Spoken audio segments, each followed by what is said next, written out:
చెప్పేది ఏంటంటే అప్పట్లో చంద్రబాబు ఆయన విజన్తో వచ్చేసి ఒక రాళ్ల భూమిని తీసుకొని అది ఇన్వెస్టర్స్ని పిలిచి అక్కడ చాలా కంపెనీస్ అయితే ఏర్పాటు చేశారండి.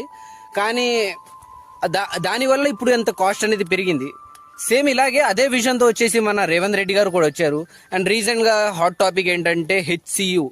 అండ్ ఏంటంటే అక్కడ జరుగుతున్న మ్యాటర్ ఏంటంటే కొన్ని లక్షల పక్షులు అండ్ జంతువులు ఉండే ప్రదేశాన్ని దాదాపు 400 ఎకరాలు అనేది కొట్టేసి దాంట్లో డెవలప్మెంట్ చేద్దామని చెప్పేసి మన రేవంత్ రెడ్డి గారు అనేది ప్లాన్ చేస్తున్నారు. గచ్చిబౌలిలో ఉన్న మన హెచ్యు హైదరాబాద్ యూనివర్సిటీ ఏరియా అనేది చేస్తున్నారు.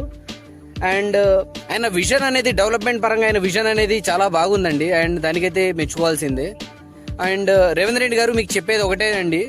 అండ్ మీరు ఎన్నో అడ్డంకులను ఎదుర్కొంటూ మీరు వచ్చేసి సీఎంగా అయ్యారు. అండ్